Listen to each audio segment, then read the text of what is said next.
Hey there, today I'm showing you the differences and similarities between 4 different art media.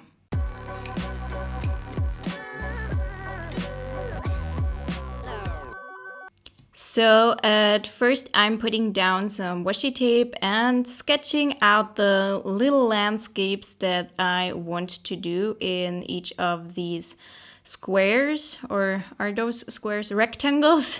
And I wanted to start out with watercolors, and this is one of my favorite art mediums, I don't know.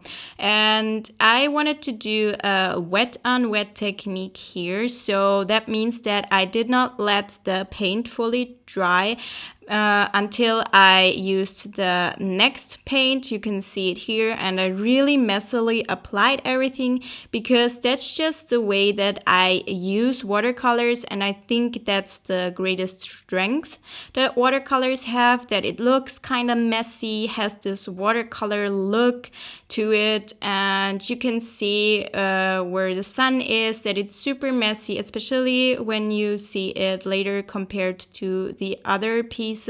It looks very different, and I think you can get so many awesome effects with watercolors. You can do wet on wet, but you can also make a nice and even blend if you want to. There are a lot of tutorials out there. I also have a lot of watercolor tutorials, and you can check them out if you want to learn more about this medium.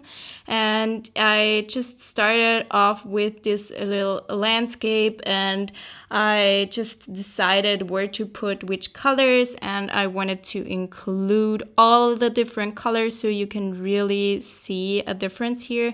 And while all that was drying, I started with gouache. This is regular water-soluble gouache. So this one you can re-wet with water once it's dry. You can still use it and use a wet brush and just keep using it. You can later on blend it. So I let everything dry here and later on went back in and blended it even more. You can go back and forth.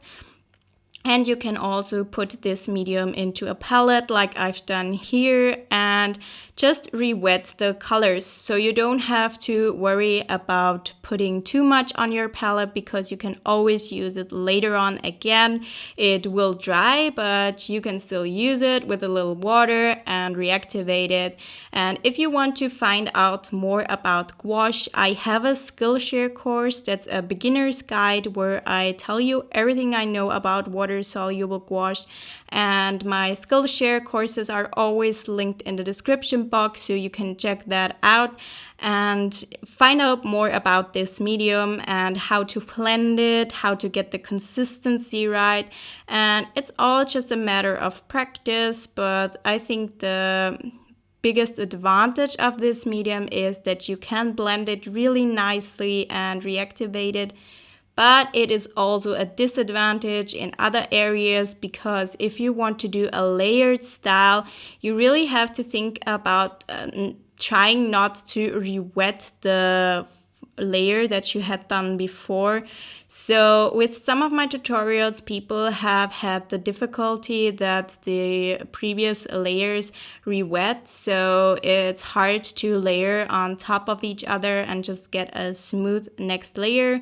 So it honestly depends on the style that you are going for. So here I'm just finishing the watercolor piece using a darker purple and fading that into this green tone, and yeah, just filling it in. And the pieces aren't perfectly the same.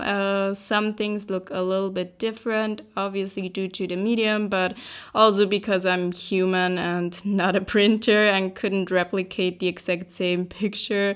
So you have to keep that in mind. But yeah. Here I'm filling in more of the gouache piece. And so, yeah, what else do I have to say about gouache? Here you can see that I left the spaces blank where I drew the leaves later on.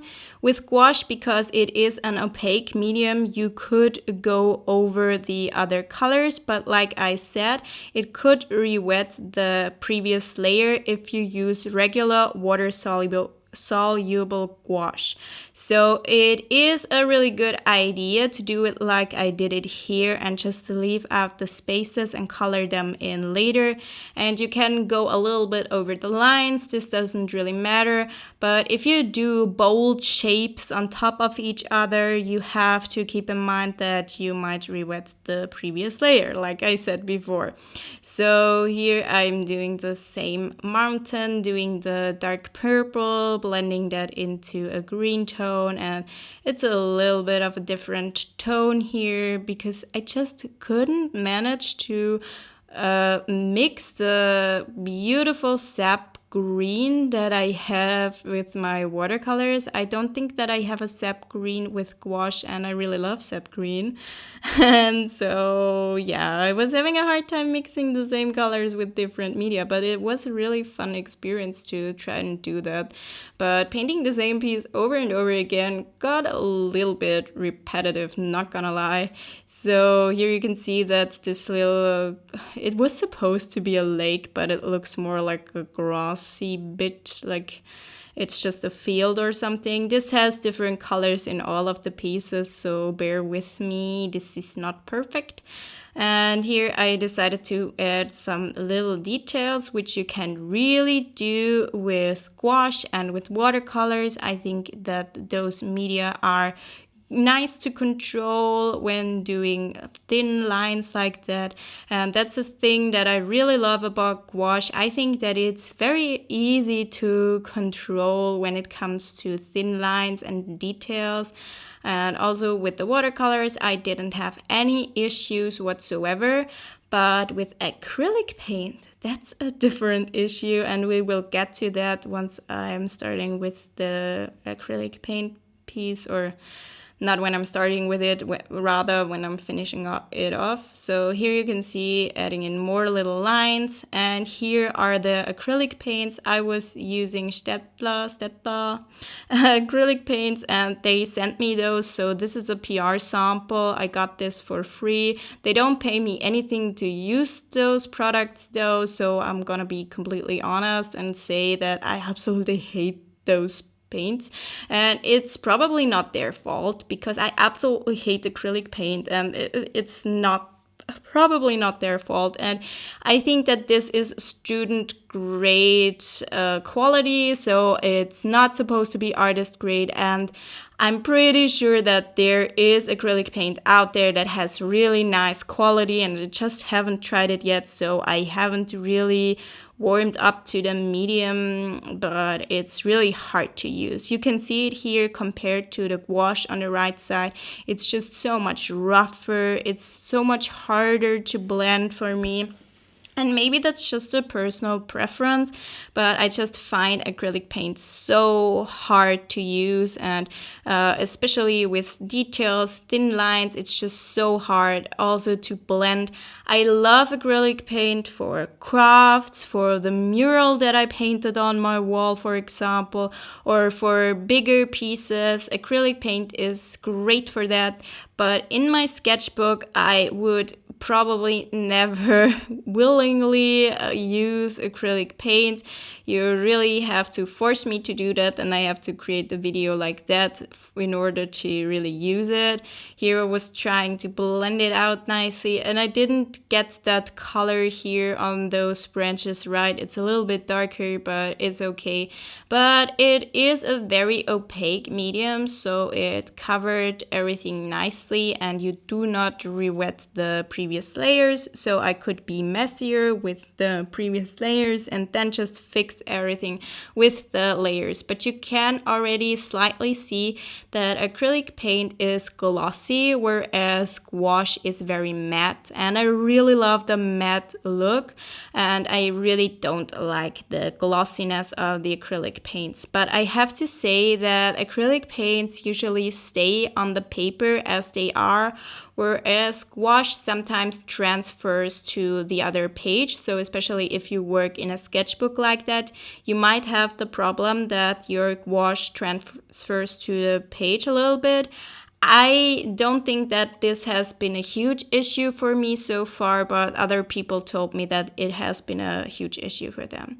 So now we are using acrylic gouache, which is sort of like a mixture between gouache and acrylic paint. And you're probably thinking, where's the difference between acrylic gouache and acrylics? And I think you can really see it here, because I think acrylic gouache is just as easy to control as water-soluble gouache, and it is not it is waterproof, so you do not re-wet the previous layers. So you can use a bold style with shapes on top of each other. You can be a little bit more messy with the previous layers and go over top of that with the next layers, because it's very opaque, and you do not mess with the former layers, because once they're dry, they are waterproof. It doesn't really transfer at all. So it's a really great medium. The only big disadvantage is that once you have put your colors on your palette, that's it. You have to try to use them up, or else they will go to waste, unless you have a keep wet palette that you can use with acrylic paint or acrylic gouache. That's a palette that keeps your medium for as long as possible. It keeps it wet, but I haven't had the best experience with that, because I always forget about it and then it dries out anyways. So for me, usually once it is on the palette, that's that. And yeah, that's a little bit of a disadvantage, I think. And yeah, you always have to mix your colors anew once you get started again. But that's about the only thing that I can say that I don't really like about it. The other thing is that it is quite expensive. It is the most expensive out of all of these media, because it's just an amazing medium. It is waterproof, it is easy to control, it dries matte, just like gouache. I think that it's the perfect hybrid between all of those, and it's just very, people don't really know it. It's very unknown. I wouldn't say that it's unpopular, because I think most people who know about it and have tried it probably really like it. I have heard good things about it, but it's not as easy to get. It's not as available, and it's just more expensive. And you really have to, I'd say, start with a smaller set.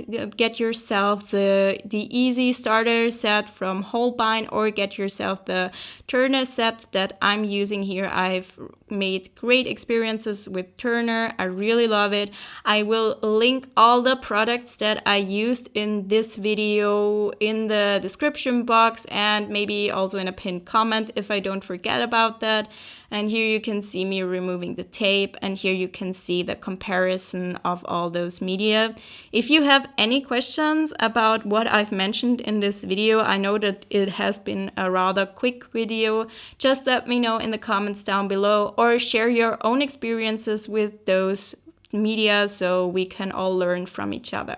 I really hope that you liked this video, and if you did so, please give it a thumbs up, and please consider subscribing to my channel, and I'll see you next time. Goodbye!